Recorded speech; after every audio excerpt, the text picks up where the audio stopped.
તો વિદ્યાર્થીઓ આપણે સ્વાધ્યાયની અંદર જોતા હતા અને ગયા લેક્ચરમાં આપણે બધા જ મોટાભાગના જે પરિવર્તનો હતા એમને આધારિત જે પ્રશ્નો હતા તે પૂર્ણ કરવા માટેનો છે તે આપણે પ્રયત્ન છે તે કર્યો હતો. હવે આપણે એની અંદર છે તે આગળ જઈએ અને આપણે છેલ્લે લગભગ 13.8 સુધી પૂરું કર્યું હતું. હવે અત્યારે આપણે 13.9 નંબરની જે એક્સરસાઇઝ છે તે અહીંયા પૂર્ણ કરીશું અથવા તો એમાં જોઈશું. તો એમાં આપણે જે પ્રક્રિયાઓ આપેલી છે એ પ્રક્રિયામાં આપણે એની અંદર રહેલા એ બી અને સીના જે બંધારણો છે તે એ બી અને સીના જે બંધારણો છે તે સમજવા માટેનો પ્રયત્ન કરવાનો છે.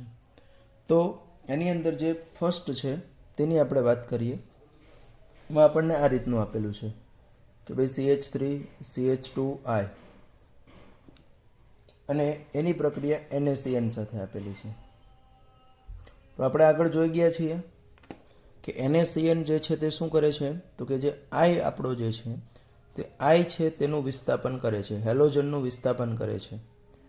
આપણે અહીંયા ક્લોરીન લીધું હતું તો ક્લોરીનનું પણ તે વિસ્થાપન કરે છે. તો એના વિસ્થાપનથી આપણને શું મળે? CH3CH2CN આ આપણી એ પ્રોડક્ટ થઈ. અને એની પ્રક્રિયામાં આપણને કીધું છે કે એનું જો આંશિક જળ વિભાજન કરીએ એટલે આપણને OH- આપ્યું છે અને આંશિક જળ વિભાજન કરવાનું છે. તો આંશિક જળ વિભાજનથી આપણે ભણ્યા છીએ કે જે નાઇટ્રાઇલ સમૂહ છે તે નાઇટ્રાઇલ સમૂહનું આપણે સંપૂર્ણ જળ વિભાજન જો કરીએ તો સંપૂર્ણ જળ વિભાજનથી એમાંથી આપણને છે તે એસિડ મળે છે. પણ આંશિક આપણે એનું કરીએ તો એમાંથી એમાઇડ મળે છે. તે પણ આપણે છે તે જોઈ ગયા છીએ. હવે આ એમાઇડની અહીંયા આપણને આ આપણું બી થયું. હવે આ એમાઇડ છે એની પ્રક્રિયા આપણને NaOH અને Br2. તો NaOH અને Br2 એટલે આપણે જાણી ગયા છીએ તે મુજબ કઈ પ્રક્રિયા છે આપણી તો કે હોફમાન બ્રોમેમાઇડ પ્રક્રિયા છે. અને આ હોફમેન બ્રોમેમાઇડ પ્રક્રિયાથી એ જે એમાઇડ છે તેનું રૂપાંતર એક ઓછા કાર્બનવાળા એટલે કે ઇથેનેમાઇડ જે હતું આપણું તેમાંથી આપણે શું બનાવ્યું તો કે ઇથેનેમાઇડ પ્રોપેનેમાઇડ હતું એમાંથી આ આપણું સી છે. બરાબર છે. તો આ ફર્સ્ટ આપણે જોયું. ત્યાર પછી જે સેકન્ડ છે તેમાં આપણને આપ્યું છે C6H5N2Cl એટલે કે ડાયએઝોનિયમ ક્ષાર છે.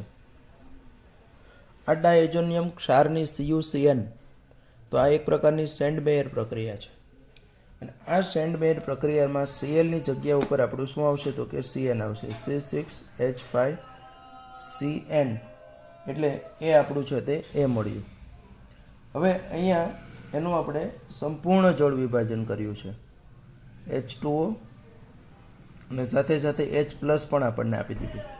એટલે એનું છે તે અહીંયા સંપૂર્ણ જળ વિભાજન થાય અને જે અહીંયા આપણું જે બેન્ઝીન કાર્બોનાઇટ્રાઇલ હતું એમાંથી શું મળશે? બી મળે છે તે આપણને બેન્ઝોઇક એસિડ મળે છે. હવે આ બેન્ઝોઇક એસિડની અહીંયા આપણે એમોનિયા સાથે પ્રક્રિયા કરી છે. એટલે એમોનિયા સાથે જો શરૂઆતમાં પ્રક્રિયા કરીએ તો એમાંથી એમોનિયમ બેન્ઝોએટ મળે પણ એને ગરમ પણ કરી દીધું છે. તો જો ગરમ કરી દીધું હોય તો એમાંથી પાણીનો અણુ જે છે તે પાણીનો અણુ છે તે દૂર થઈ જાય છે. અને પાણીનો અણુ દૂર થતાની સાથે જ એમાંથી શું મળી જાય છે? આપણને એમાઇડ મળી જાય. CONH2 બેન્ઝોન એમાઇડ છે તે આપણું સી તરીકે મળશે. તે આ બધું થિયરીમાં તો આવી ગયું છે. પ્લસ આ જે બધી પ્રક્રિયાઓ અહીંયા આપણે જોઈ તે બધી જ પ્રક્રિયાઓ છે તે આપણા જે પરિવર્તનો હતા તે પરિવર્તનોની અંદર પણ મોટા ભાગે છે તે આવી ગયેલી છે. આવી બધી આ પ્રક્રિયાઓ છે. જો ત્રીજી પ્રક્રિયાની હું વાત કરું કે જેની અંદર આપણે છે CH3CH2Br CH3CH2Br. હવે એની પ્રક્રિયા આપણે KCN સાથે કરેલી છે. તો આપણે આગળ જોયું છે કે CN NaCN કે KCN તો Br ની જગ્યા ઉપર શું આવે તો કે CH3CH2Cn આ આપણો છે તે એ મળશે, ઇથેન નાઇટ્રાઇડ. હવે એની પ્રક્રિયા છે તે આપણે અહીંયા કીધું છે લિથિયમ એલ્યુમિનિયમ હાઇડ્રાઇડ વડે કરવાની છે. અહીંયા લઈ લો. તો લિથિયમ એલ્યુમિનિયમ હાઇડ્રાઇડ વડે કરીએ તો નાઇટ્રાઇલ સમૂહ છે તેનું શું થશે? રિડક્શન થશે. અને એ રિડક્શન જે થાય છે તે કેમાં થશે? તો કે જે આપણો એમાઇન્સ સમૂહ છે તે એમાઇન્સ સમૂહમાં થશે. એટલે કે CH3 CH2 CH2 NH2 એટલે કે પ્રોપેન 1 એમાઇન આપણું આ બી થશે. એની પ્રક્રિયા આપણે HNO2 સાથે 0 ડિગ્રી સેલ્સિયસ તાપમાને જો કરીએ, HNO2 અને 0 ડિગ્રી સેલ્સિયસ, તો તમે જાણો છો કે આનું ડાયઝોટાઇઝેશન થાય અને પાણીનો અણુ છે તે આલ્કોહોલમાં રૂપાંતરિત થાય છે. એમાઇન છે તે આલ્કોહોલમાં રૂપાંતરિત થાય.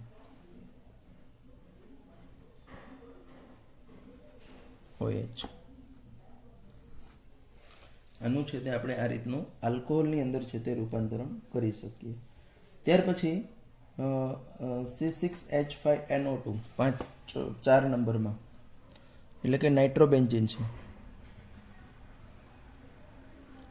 આ નાઇટ્રોબેન્ઝીનની અહીંયા આપણે કીધું કે FeHCl. તો આપણે આગળ ભણીએ છીએ કે આની પ્રક્રિયા આપણે Fe અને HClની હાજરીમાં કરીએ તો એનું શું થાય? તો કે રિડક્શન થાય છે. અને એ રિડક્શનથી આપણને એમાંથી છે તે શું મળે? નાઇટ્રોબેન્ઝીનમાંથી એનિલિન મળી જશે, જે આપણું આ એ થશે. એમાંથી એનિલિન મળ્યું છે. હવે એનિલિનની આપણે ડાયઝોનિયમ ક્ષાર સાથે પ્રક્રિયા કરીએ, એટલે કે NaNO2 પ્લસ HCl 273 કેલ્વિન ટેમ્પરેચરે એની પ્રક્રિયા જો આપણે કરીએ તો એમાંથી આપણને શું મળશે? તો કે C6H5N2 પ્લસ Cl માઇનસ, આ આપણને બી મળશે. બરાબર, આ આપણું છે તે બેન્ઝીન ડાયઝોનિયમ ક્લોરાઇડ, જે આપણું બી છે. હવે એની પ્રક્રિયા અહીંયા કોની સાથે કરવાની છે? તો કે H2O એસિડિક માધ્યમમાં, અને એમને છે તે આપણે ગરમ કરવાનું છે. તો આવું જો કરીએ તો એની અંદર છે તે આપણને હવે શું મળશે? તો કે જસ્ટ ડાયઝોનિયમ ક્ષારની પાણી સાથે પ્રક્રિયા કરીએ તો એમાંથી આપણને આ સી જે છે તે આપણું ફિનોલ જે છે તે ફિનોલ છે તે મળી આવે છે. તો આ રીતની આપણે એની આ સંપૂર્ણ પ્રક્રિયાઓ જે છે તે કરી શકીએ. ત્યાર પછી 5th જે છે તેની વાત કરીએ તો એમાં આપણે સ્ટાર્ટિંગમાં લીધું છે એસિટિક એસિડ. હવે આ એસિટિક એસિડની જ્યારે આપણે એમોનિયા સાથે પ્રક્રિયા કરીએ અને એને જો આપણે ગરમ કરીએ, એમોનિયા સાથેની પ્રક્રિયા કર્યા બાદ એને જો ગરમ કરવામાં આવે તો પહેલાં ડાયરેક્ટ એમોનિયા સાથેની પ્રક્રિયાથી જેમ આપણે ભણ્યા તેમ એનો એમોનિયમ એસિટેટ ક્ષાર બને છે. અને ગરમ કરીએ તો એમાંથી પાણીનો અણુ દૂર થઈ જાય અને એમાંથી CH3CONH2 એટલે એસિટેનિલાઇટ જે છે, ઇથેનેમાઇડ જે છે અથવા તો એસિટેમાઇડ જે છે તે આપણું એસિટેમાઇડ છે તે બને છે. હવે આ એસિટેમાઇડ જે બન્યું એની પ્રક્રિયા અહીંયા આપણને આપી છે NaOBr. તો આગળ મેં તમને કીધું છે કે NaOH-Br2 અથવા તો NaOBr આ બેમાંથી કોઈ પણ આપે, NaOBr આપે અથવા તો NaOH પ્લસ Br2 આપે. આ બેમાંથી કંઈ પણ વસ્તુ જો આપણને મળતી હોય તો એ બંને જે છે તે બંને જ આપણે કેવી એને કન્સિડર કરીએ છીએ? હોફમેન બ્રોમેમાઇડ પ્રક્રિયા છે. અને એમાંથી આપણને એક ઓછા કાર્બનવાળો છે તે એમાઇડ છે તેનું રૂપાંતર એક ઓછા કાર્બનવાળા એટલે કે મિથેન એમાઇનમાં થશે. અને એની પ્રક્રિયા જો આપણને બી મળી ગયું, એની પ્રક્રિયા જો આપણે NaNO2 HCl સાથે કરીએ તો એમાંથી આપણે ભણ્યા છીએ તે રીતનું આલ્કોહોલ બને, એટલે કે મિથેનોલ CH3OH. આ આપણું સી છે, જે આપણું છે તે શું બની ગયું? કે જે આલ્કોહોલ જે છે તે આલ્કોહોલ આપણને આ રીતનું છે તે મળી આવે છે. 6 પ્રક્રિયાની અંદર આપણને નાઇટ્રોબેન્ઝીન આપ્યું છે, એ આગળથી રિપીટેડ છે. એ નાઇટ્રોબેન્ઝીનની આપણે Fe અને HCl સાથે પ્રક્રિયા કરીએ તો એમાંથી આપણને એનિલિન મળે.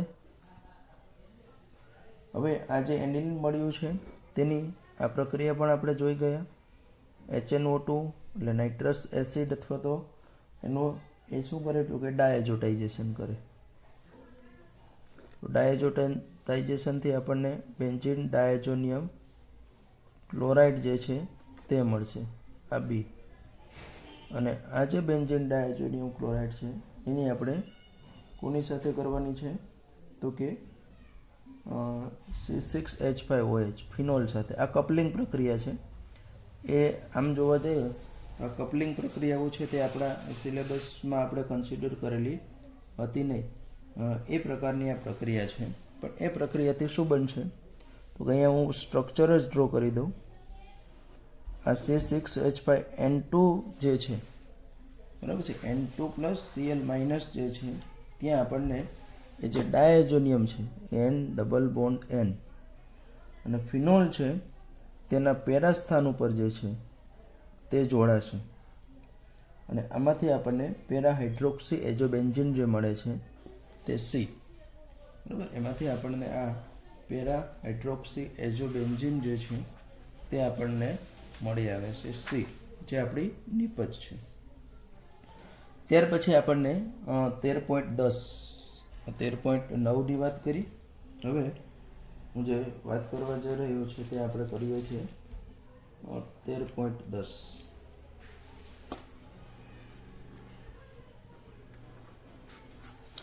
એ આપણને એક પ્રશ્ન ટાઈપનો છે કે એક એરોમેટિક સંયોજન એને જલીય એમોનિયા સાથે ગરમ કરવાથી સંયોજન બી બનાવે છે, જેને Br2 અને KOH સાથે ગરમ કરવાથી C6H7N આણ્વીય સૂત્રવાળું સંયોજન C બનાવે છે. તો A, B અને C સંયોજનોના બંધારણો અને IUPAC નામ લખો. તો અહીંયા એક વસ્તુ જો આપણે જોવી હોય તો પ્રથમ પહેલાં એ જ આપણને એક વસ્તુ અહીંયા ધ્યાનમાં આવે છે કે ભાઈ આ પ્રક્રિયા દરમિયાન જે આપણું એરોમેટિક સંયોજન એ છે, પણ બી સંયોજનની આપણને એવું કીધું છે કે Br2 અને KOH એટલે તે હોફમેન બ્રોમેમાઇડ પ્રક્રિયા થઈ, એટલે બી સંયોજન આપણું એમાઇડ હોય. આ વસ્તુ ક્લિયર થઈ ગઈ છે. હવે એમાઇડ આપણને કોની સાથે, એમોનિયાની આપણે કોની સાથે પ્રક્રિયા કરીએ કે જેનાથી એમાઇડ મળશે? બી છે તે એમાઇડ છે તે આપણને કઈ રીતની ખબર પડી તો કે તો બહુ ક્લિયર છે, બહુ સ્પષ્ટ છે કે એની પ્રક્રિયા આપણે બીનું આપણે હોફમાન બ્રોમેમાઇડ આપે છે. એટલે એનો અર્થ એવો થયો કે બી એ તો 100% એમાઇડ જ હશે.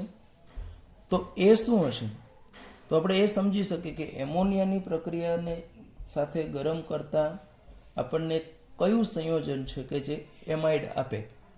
તો ઓબ્વિયસલી આપણે આગળ ભણીએ તે મુજબ કયું આપે તે તો કે એમાઇન્સ જે છે જે આપણું એસિડ સંયોજન છે તે એસિડ સંયોજન છે તે આપણને શું આપે છે તો કે એમાઇડ આપે છે. એટલે એ આપણો એસિડ હશે. હવે સીનું સૂત્ર C6H7N એટલે બીજી રીતે કેવું હોય તો એ જસ્ટ એનિલિન થયું. એરોમેટિક સંયોજન તો ઓલરેડી છે જ એટલે એનિલિન થયું. તો એનિલિન એ એક ઓછા કાર્બનવાળો એમાઇડ, એના કરતાં એમાઇડ જે હશે તે એનિલિન કરતાં એક વધારે એટલે બેન્ઝામાઇડ. બેન્ઝામાઇડ કેમાંથી બન્યું? કાર્બોક્સિલિક એસિડથી. એટલે આખું આપણે એમાં સિમ્પલ હું કહી શકું કે શરૂઆતમાં છે તે આ આપણું શું હશે? IUPAC નામ પણ સાથે લખવાના છે. બેન્ઝોઇક એસિડ જે આપણું એ હશે એની આપણે કીધું કે એમોનિયા સાથે પ્રક્રિયા કરી અને એને આપણે ગરમ કરવાનું છે. પહેલાં એમોનિયમ એસિટેટ બને, પછી એમાંથી CONH2 એટલે બેન્ઝામાઇડ અથવા તો કહીએ તે બને છે. અને એની પ્રક્રિયા આ આપણું બી થશે. એની પ્રક્રિયા આપણે કીધું કે Br2 અને KOH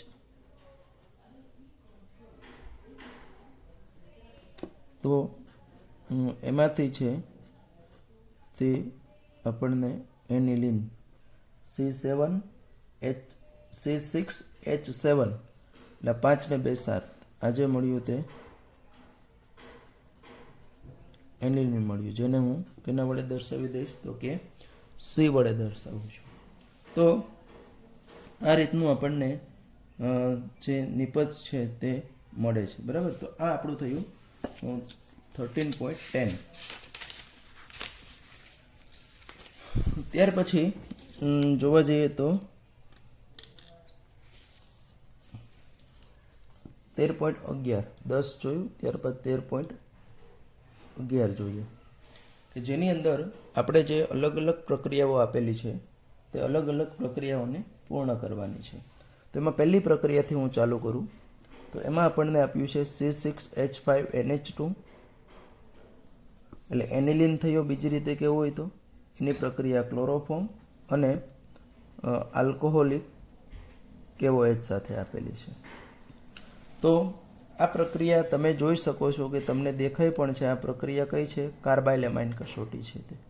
અને કાર્બાઇલ એમાઇન કસોટીથી શું બને છે તો કે આઇસોનાઇટ્રાઇલ અથવા તો આઇસોસાયનાઇડ સંયોજનો જે છે તે આપણને મળી આવે છે. એટલે C6H5NC એટલે આ કઈ પ્રક્રિયા છે કે કાર્બાઇલ એમાઇન કસોટી છે તે. એમાંથી આપણને આઇસોસાયનાઇડ મળે છે. બીજી પ્રક્રિયાની અંદર વાત કરીએ તો એમાં આપણને આપ્યું છે બેન્ઝીન ડાયઝોનિયમ ક્લોરાઇડ C6H5N2Cl. એની પ્રક્રિયા H3PO2 પ્લસ H2O એટલે કે પાણી સાથેની પ્રક્રિયા છે. તો આ પ્રક્રિયાથી આપણે ભણી જ ગયા છીએ કે એમાંથી ડાયરેક્ટ જ શું બને C6H6 એટલે કે H3PO2 છે તે શું કરશે અથવા તો ઇથેનોલ લેવો આ બંને છે તે H3PO2 શું કરશે તો કે આપણો જે બેન્ઝીન જે ડાયઝોનિયમ ક્ષાર જે છે તે ડાયઝોનિયમ ક્ષાર છે તેમાંથી બાય પ્રોડક્ટ જો આપણે લખ્યું હોય તો લખી શકીએ N2 મળે. H3PO2 છે તેનું H3PO3 માં ઓક્સિડેશન થાય છે પ્લસ HCl છે તે આપણો મુક્ત થશે. તે ડાયઝોનિયમ ક્ષારનું જે નાઇટ્રોજન વાળું આખું છાપરું છે તે ઉડાડી દેશે. એટલે કે આપણને માત્ર છે તે ડાયઝોનિયમ ક્ષાર જે છે તે અહીંયા મળી આવે છે. ત્રીજી પ્રક્રિયાની અંદર એનિલિન લીધો છે C6H5NH2. એનિલિનની આપણે સાંદ્ર H2SO4 સાથે પ્રક્રિયા કરી છે. તો પહેલા તબક્કામાં તો માત્ર આપણને ભણ્યા છીએ કે શું મળે C6H5NH3+ અને HSO4- એટલે કે એનિલિનિયમ હાઇડ્રોજન સલ્ફેટ મળે છે. એનિલિનિયમ હાઇડ્રોજન સલ્ફેટ મળે છે. અને આ જ પ્રક્રિયામાં જે આગળ મેં કીધું તે રીતનું કે આ જ પ્રક્રિયામાં જો આપણે શું કરવાનું હોય તો કે આ જ પ્રક્રિયાની અંદર જો આપણે હજી આને ગરમ કરીએ તો આપણે આગળ ભણીએ કે સલ્ફાનિલિક એસિડ મળે અને પછી એમાંથી આગળ સલ્ફાનિલિક એસિડનો જ્વેટર આયન, પણ એ અહીંયા આપણને આપ્યું નથી એટલે એ હું દર્શાવતો નથી. ત્યારબાદ ફોર્થ પ્રક્રિયાની જો વાત કરીએ તો ચોથી પ્રક્રિયાની અંદર આપણી પાસે છે તે બેન્ઝીન ડાયઝોનિયમ ક્લોરાઇડ અને એની પ્રક્રિયા છે તે આપણે ઇથેનોલ સાથે કરવી છે. તો ઇથેનોલ પણ જેમ આ પ્રક્રિયાને સિમિલર છે. તમે ડાયઝોનિયમ ક્લોરાઇડમાંથી બેન્ઝીન બનાવવું હોય તમે H3PO2 લઈ શકો અથવા તો ઇથેનોલ લઈ શકો. બંનેમાં આપણને બેન્ઝીન જ મળે C6H6. પણ અહીંયા આપણે જે H3PO3 HCl N2 જે બાય પ્રોડક્ટ છે એને બદલે તમે જો ઇથેનોલ લેશો તો એમાં આપણી છે તે બાય પ્રોડક્ટ તરીકે N2 આવશે. પછી ઇથેનોલનું ઓક્સિડેશન થઈને ઇથેનાલ મળે અને પછી એક આપણને છે તે HCl મળી આવે છે. તો આ રીતનું પણ આમાં બેન્ઝીન મળશે. પાંચમી જે પ્રક્રિયા આપણી છે જેમાં એનિલિનની માત્ર Br2 સાથે પ્રક્રિયા કરવાની છે.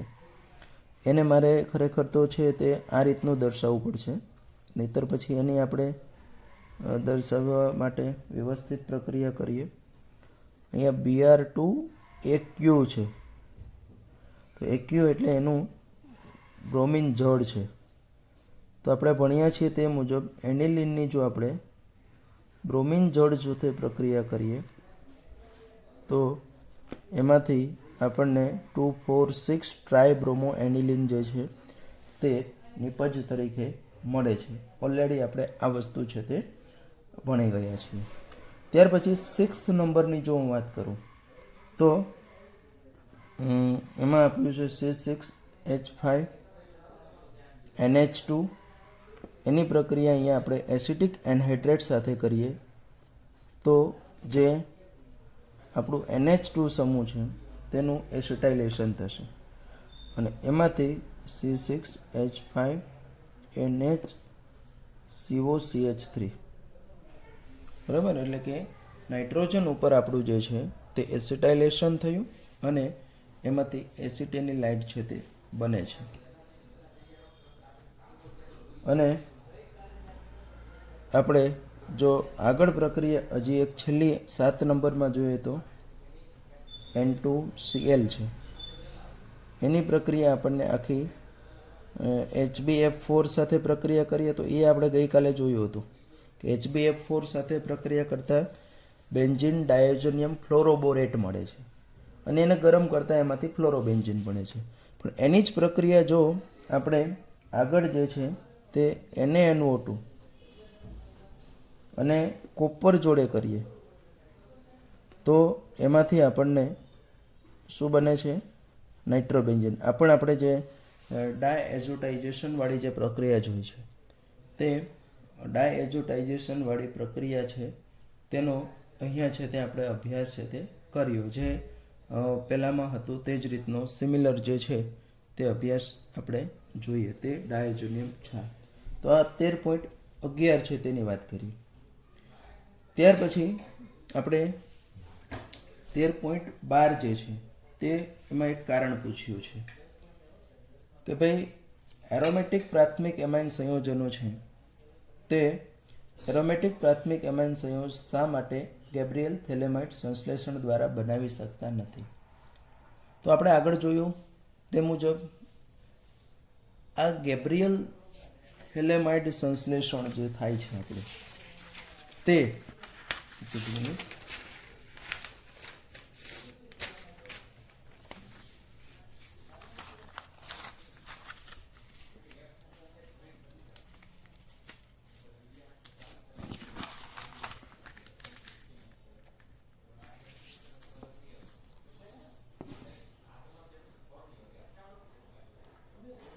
તો ગેબ્રિયલ થેલેમાઇડમાં આપણે એવું કીધું છે કે જે આ આપણું એક સંયોજન ધારો કે બને છે પહેલાં કે પછી અહીંયા જે આ આલ્કાઇલ હેલાઇડ તમે લો છો ત્યાં આ એક પ્રકારની જે આ પ્રક્રિયા છે તે કેવી છે? તો કે એક વિસ્થાપન પ્રક્રિયા છે અને આ વિસ્થાપન પ્રક્રિયામાં અહીંયા આલ્કાઇલ અને હેલાઇડ સંયોજન જે છે તે આલ્કાઇલ અને હેલાઇડ સંયોજન વચ્ચે અહીંયા આ જે બંધ છે તે બંધ છે તે તૂટે છે અથવા તો આપણે કહીએ કે બ્રેક થાય છે અને એ બંધ છે તે તૂટતો હોવાને લીધે એમને છે તે આ એરોમેટિક સંયોજનમાં શક્ય નથી. કેમ કે આપણે ભણીએ કે એરોમેટિક સંયોજનોમાં આ આંશિક દ્વિબંધ છે એટલે એરોમેટિક સંયોજનોની કેન્દ્રાનુરાગી વિસ્થાપન પ્રક્રિયાઓ કરવી છે તે મુશ્કેલ છે કે જ્યારે એલિફેટિક સંયોજનોમાં આ પ્રક્રિયા સરળતાથી થશે કેમ કે આ બંધ નબળો છે, sp3 કાર્બન સાથે જોડાયેલો છે, એમાં કોઈ સંસ્પંદન નથી થતું અને માત્ર એકલ બંધ છે એટલે તે બનાવી શકાય છે. પણ એરોમેટિક સંયોજનોમાં આ વસ્તુ શક્ય નથી, તે આપણે ઓલરેડી ભણી ગયા છીએ. ત્યારબાદ 13.13 જે છે તેની અહીં આપણે વાત કરવાની છે. એમાં એવું કહે છે કે એરોમેટિક અને જે આપણો એલિફેટિક પ્રાથમિક એમાઇન સંયોજનો છે તે એરોમેટિક અને એલિફેટિક પ્રાથમિક એમાઇન સંયોજનો છે તે બંનેની અંદર એની નાઇટ્રસ એસિડ સાથેની જે પ્રક્રિયાઓ છે તે નાઇટ્રસ એસિડ સાથેની પ્રક્રિયા છે તે આપણે લખવાની છે. તો આ પ્રક્રિયાની અંદર આપણે જો જોવા જઈએ તો ખાસ કરીને એલિફેટિક અને એરોમેટિક સંયોજનો જે છે તેના માટે ઇમ્પોર્ટન્સ આમ તો ઘણી બધી વખત આપણે જોઈ કે ભાઈ એરોમેટિક ધારો કે એમાઇન છે તો એની આપણે નાઇટ્રસ એસિડ સાથે આપણે પ્રક્રિયા કરીએ તો એમાંથી આપણને ડાયઝોનિયમ ક્ષાર બને છે. જ્યારે આ જ વસ્તુ આપણે એલિફેટિક એમાઇન સાથે કરીએ તો એ આપણે કીધું કે અસ્થાયી છે, એટલે એમાંથી છે તે આપણને શું મળે છે તો કે આલ્કોહોલ મળી જાય છે. બરાબર છે, એમાંથી આપણને આલ્કોહોલ મળી જાય છે. તો આ પણ આપણે સારી રીતે ઓલરેડી સમજી ચૂક્યા છીએ. છેલ્લું છે તે 13.14ની અંદર વાત કરીએ તો નીચે દર્શાવેલા પ્રત્યેક માટે સત્યાભાસવાળું સ્પષ્ટીકરણ આપવાનું છે. તો એની અંદર છે તે એવું કહે છે કે સમાન આણ્વીય દળવાળા આલ્કોહોલ સંયોજનો છે એના કરતાં એમાઇન સંયોજનો શા માટે ઓછા એસિડિક હોય છે. તો આમ તો તમારું એ ભૌતિક ગુણધર્મ સાથે સંકળાયેલું છે, છતાં પણ એના માટે જવાબદાર જે છે તે એચ બંધ, કે ભાઈ આલ્કોહોલ સંયોજનો છે શા માટે ઓછા એસિડિક, આલ્કોહોલ સંયોજનો કરતાં એમાઇન સંયોજનો શા માટે ઓછા એસિડિક હોય છે એવું કીધું છે અહીંયા આપણને. તો એસિડિકતા માટે આપણે એચ બંધ નથી જવાબદાર. તો કે આપણે કીધું કે નાઇટ્રોજન ઉપર જે છે NH2 ઉપર છે તે અબંધકારક ઇલેક્ટ્રોન યુગ્મો છે અને આલ્કોહોલમાં ઓક્સિજન ઉપર છે, પણ ઓક્સિજનની વિદ્યુત ઋણતા નાઇટ્રોજન કરતાં વધુ છે. એટલે ઓક્સિજનની સંદર્ભમાં નાઇટ્રોજન છે તેની ઇલેક્ટ્રોન આપવાની વૃત્તિ, બરાબર સમજો, તે વધારે હશે, કેમ કે અહીંયા વિદ્યુત ઋણતા નાઇટ્રોજનની ઓછી છે OH કરતાં. એટલા માટે એનું છે તે ઇલેક્ટ્રોન આપવાની વૃત્તિ વધારે છે, એટલે બેઝિક ગુણધર્મ તરીકે જે છે તે બેઝિક ગુણધર્મ તરીકે વર્તવાનું એનું જે વૃત્તિ છે તે વધારે હશે.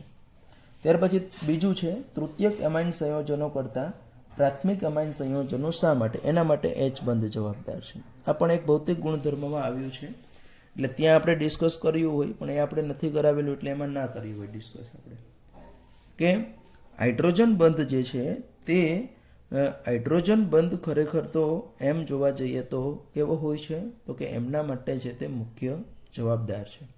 કે તૃતીયક એમાઇન પાસે તો તમે જોવો છો કે હાઇડ્રોજન છે જ નહીં, એટલે એમાં હાઇડ્રોજન બંધ બનવાની શક્યતા જ નથી. જ્યારે પ્રાથમિક એમાઇન જે છે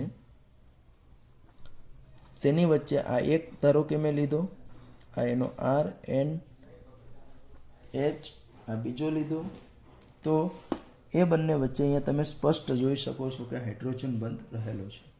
બરાબર છે, એટલે આવું તૃતીયક એમાઇન પાસે છે જ નહીં, એટલે આ વસ્તુ શક્ય નથી. એટલે હાઇડ્રોજન બંધ સૌથી પ્રબળ આંતરઅણવીય આકર્ષણ બળ ધરાવે, એટલે પ્રાથમિક એમાઇનનું ઉત્કલન બિંદુ વધારે છે. ત્યાર પછી છેલ્લો છે એરોમેટિક એમાઇન સંયોજનો કરતાં એલિફેટિક સંયોજનો શા માટે વધુ પ્રબળ બેઝ છે. તો આનું ઓલરેડી આપણે સમજાવ્યું છે કે એરોમેટિક એમાઇન જે છે તેમાં એક તો એનિલિન પોતાના સંસ્પંદનનું બંધારણ ધરાવે અને પ્રોટોનના સ્વીકારમાંથી એનો જે સંયુગ્મી બેઝ બને છે તે વધારે ઓછો સ્થાયી છે. આ છે તે આ વધારે સ્થાયી છે, આ છે તે આપણો ઓછો સ્થાયી છે. તો આ મુજબ આપણે જોવા જઈએ તો આ વધુ સ્થાયી છે, આ ઓછું સ્થાયી છે, એટલે એનો જેટલી આની સ્થિરતા વધારે હોય એટલી એની બેઝિકતા વધારે હોય. જ્યારે એરોમેટિક એમાઇન છે તેમાં આ જે જવાબદાર બેઝિકતા માટે નાઇટ્રોજન સંસ્પંદનમાં ભાગ લે છે. ફિનાઇલ સમૂહ છે તે ઋણ પ્રેરક અસર દર્શાવે છે. આ મુખ્ય 3 કારણો છે. જ્યારે એરોમેટિક એલિફેટિક સંયોજનોમાં જે આલ્કાઇલ સમૂહ છે તે ઇલેક્ટ્રોન દાતા સમૂહ છે, એટલા માટે તે ધન પ્રેરક અસર દર્શાવે છે.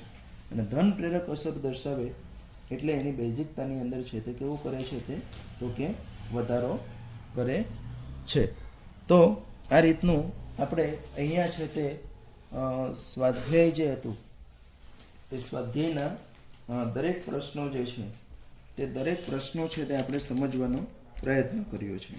અને આ વર્ષનું આપણું જે બોર્ડ જે છે તે મુજબ આપણે જે થોડું ઘણું આપણે ઓછું કર્યું છે તે મુજબ જો આપણે જોવા જઈએ તો એની અંદર આપણે મોટાભાગના જે પ્રશ્નો છે ટોપિક છે તે અહીંયા આપણે આવરી લેવાનો પ્રયત્ન છે તે કર્યો છે.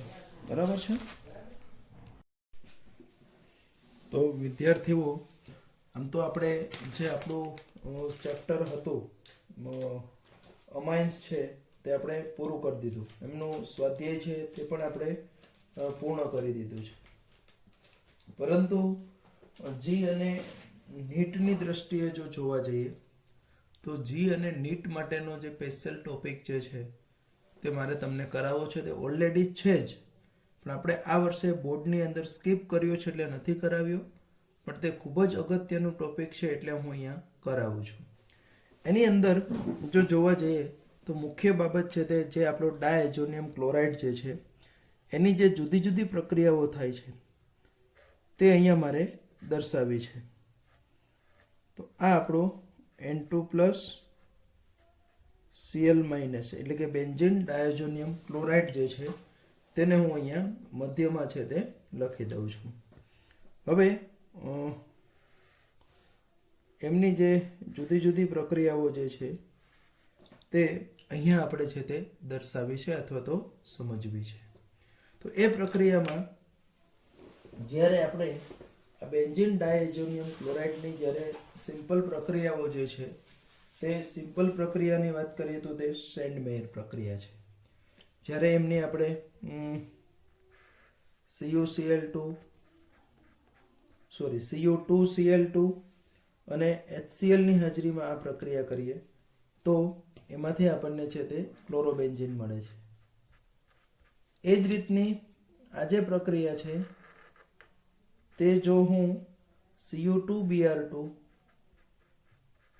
અને HBr ની હાજરીમાં કરું તો એમાંથી છે તે મને બ્રોમોબેન્ઝીન મળે છે.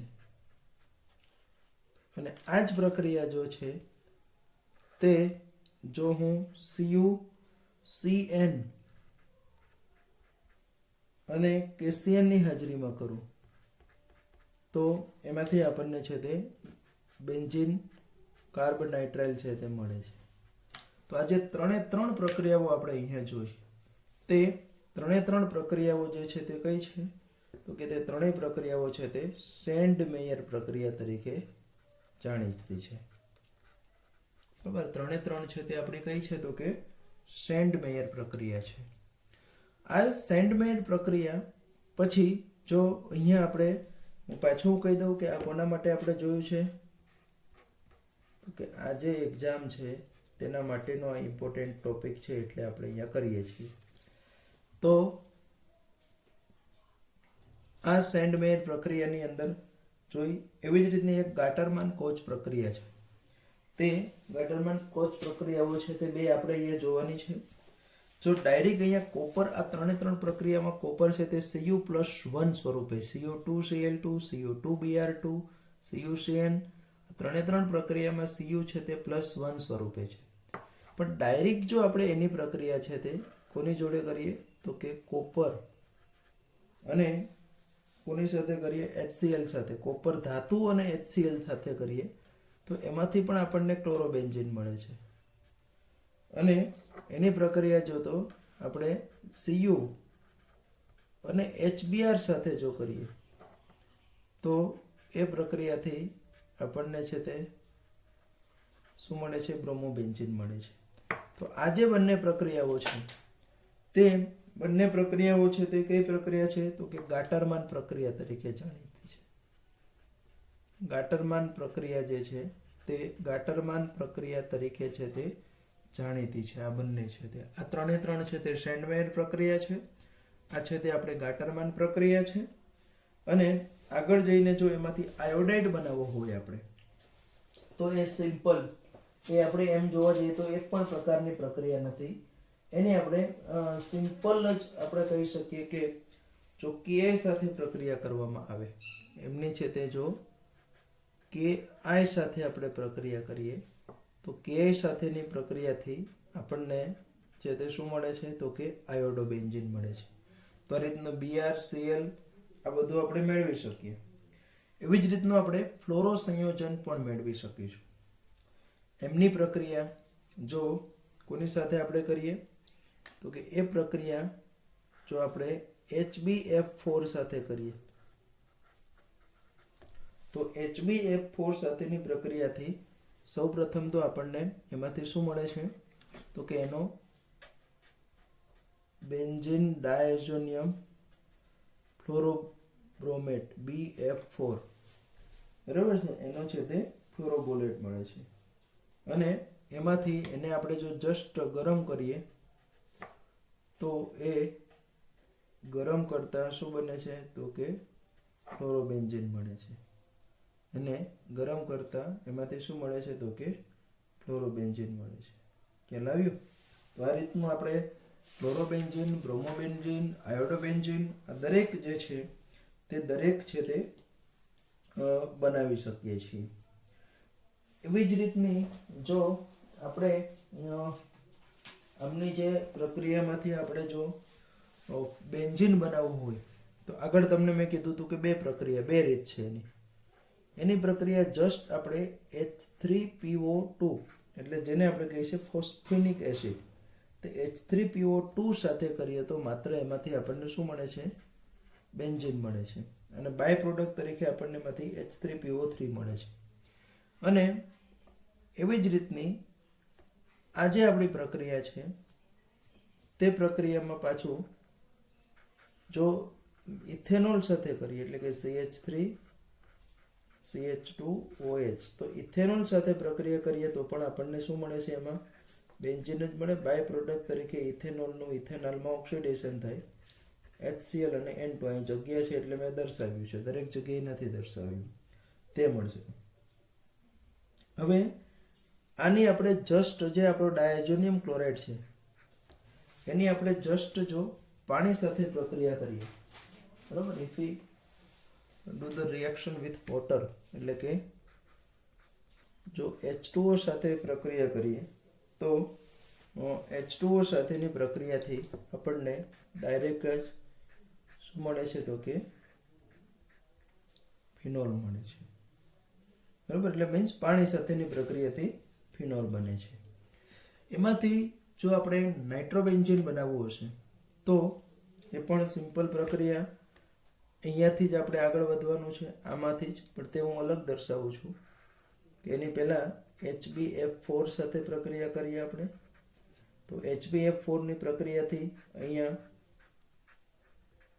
બેન્ઝીન ડાયઝોનિયમ ફ્લોરોબોરેટ મળશે અને આ જે મળ્યું તેની પ્રક્રિયા જો આપણે NaNO2 આપણે આગળ જોયું કે એને ભાઈ જરીક આપણે જો ગરમ કરીએ તો એમાંથી ફ્લોરોબેન્ઝીન મળે છે, પણ એને આપણે જો NaNO2 અને Cu ની હાજરીમાં ગરમ કરીએ તો એમાંથી આપણી જે રિક્વાયર્ડ પ્રોડક્ટ છે તે નાઇટ્રોબેન્ઝીન છે તે મળે છે. અને આ પ્રક્રિયામાં બીજી એક પ્રક્રિયા હું દર્શાવું છું કે એમનું જો રિડક્શન કરવામાં આવે, ધારો કે હું એ રિડક્શન કરવા માટે SN+HCl લઉં છું, રિડક્શન જો કરવામાં આવે તો રિડક્શનથી એમાંથી આપણને શું મળે છે તો કે NH2 એટલે કે NH2 જેને આપણે કહીએ છીએ ફિનાઇલ હાઇડ્રોજન મળે છે બરાબર. આ રિડક્શન પ્રક્રિયાથી એમાંથી આપણને NH2 એટલે કે ફિનાઇલ હાઇડ્રોજન મળે છે.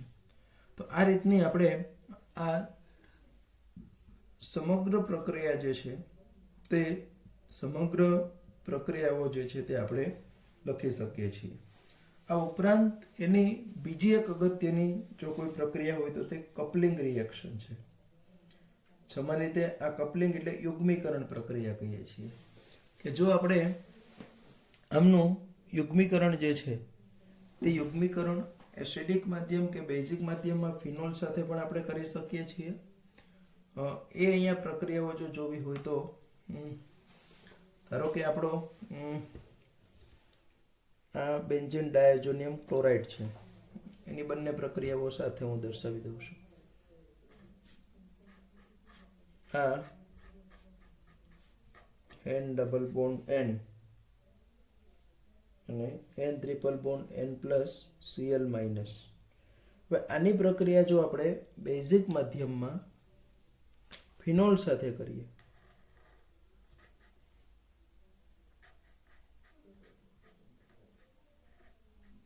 OH અને આ OH માઇનસ બેઝિક માધ્યમમાં, તો ફિનોલનો જે પેરાસ્થાનનો જે હાઇડ્રોજન છે તે પેરાસ્થાનનો હાઇડ્રોજન છે તેનું અહીંયા કપલિંગ થશે, N double bond N OH, અને એમાંથી આપણને પેરાહાઇડ્રોક્સી એઝોબેન્ઝીન બને, તે કેવો હોય છે તો કે નારંગી રંગક છે. એ કેવો છે તો કે નારંગી રંગક છે. અને આ જ પ્રક્રિયા જો હું એનિલિનની હાજરીમાં કરીશ તો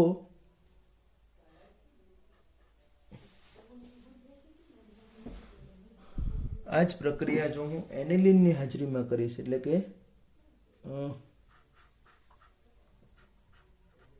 NH2, પણ એ પ્રક્રિયા આપણે કહેવાતો કે H+, એટલે કે એસિડિક માધ્યમમાં કરવાની છે. એ એસિડિક માધ્યમમાં કરીએ તો અહીંયા પેરા સ્થાનમાં યુગ્મીકરણ થાય,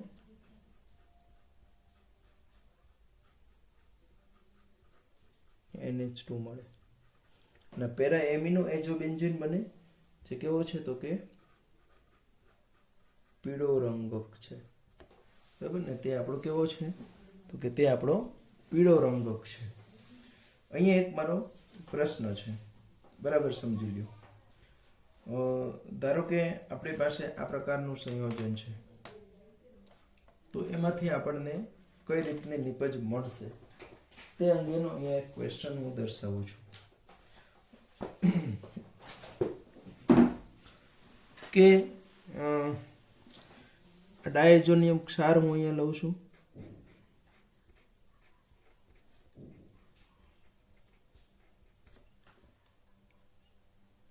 હવે એની પ્રક્રિયા આપણે કરવાની છે. આવું એક સંયોજન છે OH NH2 એટલે 2 એમિનો ફિનોલ, બરાબર. આ પ્રક્રિયા કરવાની છે, પણ એ જે પ્રક્રિયા આપણે કરવાની છે તે એક આપણે એસિડિક માધ્યમમાં કરવી છે, એટલે H+ ની હાજરીમાં કરવી છે. બીજી જે હું પ્રક્રિયા કરવા જઈ રહ્યો છું તે બેઝિક માધ્યમમાં OH માઇનસ. તો અહીંયા કઈ નિપજ મળે ને અહીંયા કઈ નિપજ મળે તે આપણે અહીંયા કહેવાનું છે. તો આ પ્રક્રિયા જ્યારે આપણે આ એસિડિક માધ્યમમાં કરશું એટલે કે H+, તો H+ ની હાજરી માટે કયું આપણે અહીંયા જો કે એમિનો સમૂહ છે, તો એમિનો સમૂહનું જે આ પેરાસ્થાન છે ત્યાંથી એટેચમેન્ટ થશે, એટલે ત્યાં આપણને આવી નિપજ મળશે કે N ડબલ બોન્ડ N, અને આપણો જે NH2 સમૂહ છે તેના પેરાસ્થાનમાં આવે અને OH સમૂહ અહીંયા આવશે. આ રીતની નિપજ મળશે.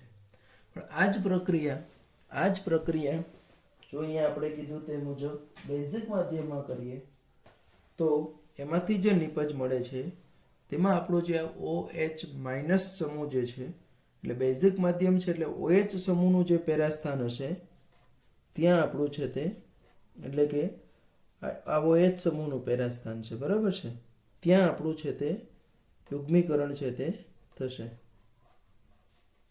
એટલે કે અહીંયા OH અને અહીંયા આપણું શું આવશે તો કે NH2 આવશે, બરાબર. અહીંયા છે તે NH2 આવશે.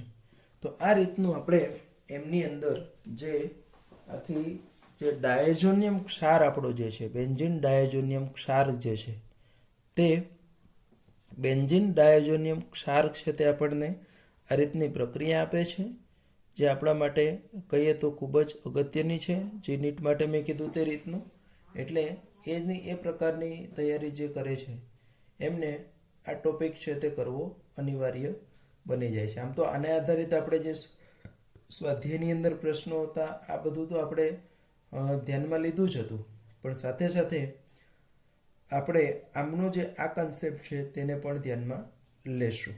ઓકે, તો અહીંયા આપણું હવે એમાઇન્સ ચેપ્ટર જે છે તે સંપૂર્ણપણે છે તેને આપણે પૂર્ણ જાહેર કરીએ છીએ, અને ત્યાર પછી આપણે હવે નવું ચેપ્ટર છે તે શરૂ કરીશું.